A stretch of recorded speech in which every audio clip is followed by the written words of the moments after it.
should note that the term competent person appears in the very first paragraph of the general requirements found in section 1926.1203. Paragraph A requires that all employers have a designated competent person identify all confined spaces in which one or more of the employees they direct may perform work. This includes temporary service employees. Then the competent person must identify each space that meets the definition of a permit-required confined space based on their evaluation of the space and any necessary test. So this is essentially a two-step process. Step 1, identify all confined spaces at the job site, and then, Step 2, determine which, if any, of those confined spaces meet the definition of a permit-required confined space, and conversely, which ones do not. The OSHA definition of a confined space can be found in 1926.1202 definitions. There, you will find a confined space is characterized by 3 criteria. Be mindful that all 3 criteria must be in place to meet the OSHA definition. Also, keep in mind that whether or not a hazard is present inside the space is not relevant at this point. You are only trying to identify the confined spaces at your job site. The first criteria listed in OSHA's definition of a confined space is that the space is large enough and so configured that an employee can bodily enter and perform assigned work. The operative term is bodily enter. That means the employee can fit entirely inside the space. If the space is not large enough or configured to where it can be bodily entered, then it does not meet the definition of a confined space.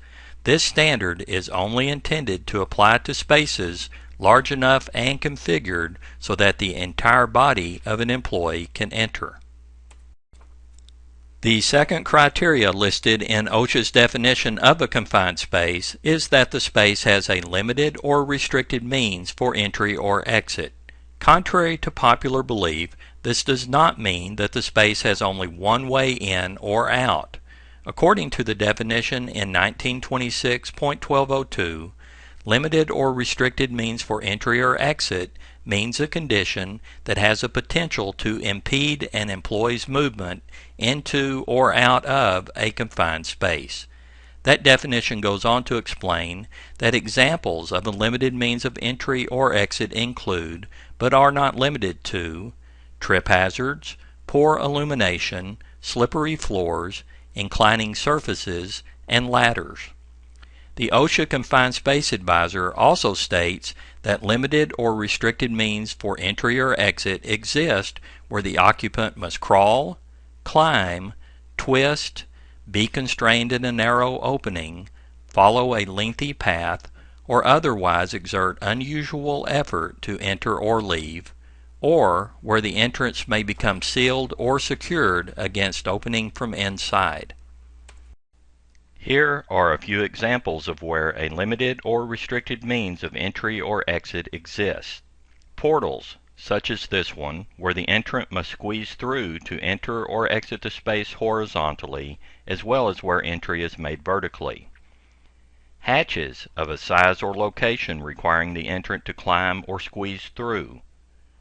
Manholes that the entrant must pass through to get into or out of the space, and entryways where the worker must climb onto a ladder to enter or exit the space.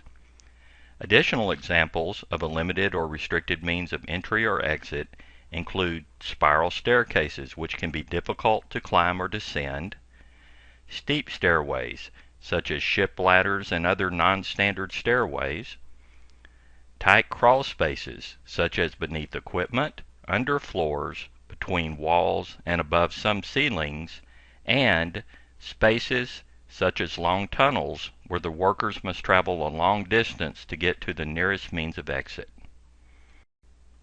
The question often arises as to whether or not OSHA considers a standard-sized doorway to be a limited or restricted means of entry or exit. This topic is not directly addressed in the OSHA Confined Spaces for Construction standard. However, in the preamble to the 1910 General Industry Permit Required Confined Spaces Standard, OSHA states that doorways and other portals through which a person can walk are not to be considered unlimited means of entry or exit. However, a space containing such a door or portal may still be deemed a confined space if an entrant's ability to escape from inside the space in an emergency would be hindered. OSHA further clarifies their position in a later amendment to the 1910 standard published in the Federal Register, where they state that even if the door or portal of a space is of sufficient size, obstructions could make entry into or exit from the space difficult. The agency intended that spaces which otherwise meet the definition of confined spaces and which have obstructed entry or exits, even though the portal is a standard-sized doorway, be classified as confined spaces. In other words, a space with a standard doorway would be considered to have a limited means of entry or exit if, inside that space, there are pipes, ductwork, equipment, or other obstructions that would make it difficult for a worker to escape in the case of an emergency. One more thing to keep in mind is that a structure under construction may not have a limited means of entry or exit initially, but it may become limited at a later point during construction. For example, employees can easily walk into and out of this large steel storage tank under construction because some of the large steel panels were left out at ground level. Therefore, no means of restricted entry or exit exist at this time. However, once the lower panels are all installed and employees must enter and exit through a portal or through the top, then a limited means of entry or exit would exist. The third and final criteria listed in OSHA's definition for a confined space is that the space is not designed for continuous employee occupancy. For example, this particular utility vault has not been designed and outfitted with any safeguards to control a potentially hazardous atmosphere, nor are there any lights installed inside this vault. So at a minimum, workers must utilize a portable blower, auxiliary lighting, and a portable gas detector when entering this space. On the other hand, this particular utility vault has been engineered and constructed with the built-in ventilation system, lighting system, and gas detection system. Because it has been designed for employee occupancy and those protective measures remain in place during entry, this particular utility vault would not be considered a confined space under the OSHA standard. Here is a recap of the three criteria listed in OSHA's definition of a confined space. Number 1, the space is large enough and configured that an employee can bodily enter and perform assigned work. And number 2, the space has limited or restricted means of entry or exit. And number 3, the space has not been designed for continuous employee occupancy. As a reminder, all three criteria must be present for the space to be considered a confined space. In a moment, we will look at some examples of confined spaces. However, keep in mind that while these are examples of confined spaces, they may or may not be permit-required confined spaces. That will be determined at a later time. Tanks built on top of the ground would be considered confined spaces once they are constructed to the point where they must be entered through a portal or other small opening on the side or the top, as is this elevated water tank, which is entered vertically through a portal on top. Silos that are entered through a manway or hatch on the top, side, or bottom could be considered a confined space, as are similarly constructed storage bins. One commonly overlooked confined space is air handlers such as this, where the worker enters through an access panel and climbs inside to perform work. Other examples of confined spaces include ductwork large enough for a worker to bodily enter through an access panel or hatch, or where the worker enters an open end and travels into the duct.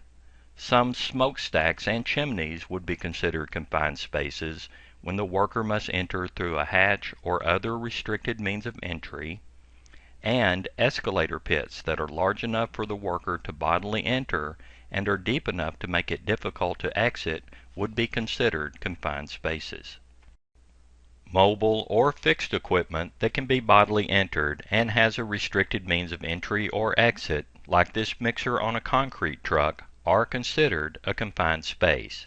In addition, large boilers that are configured to be bodily entered through a restricted means of entry or exit are also considered confined spaces.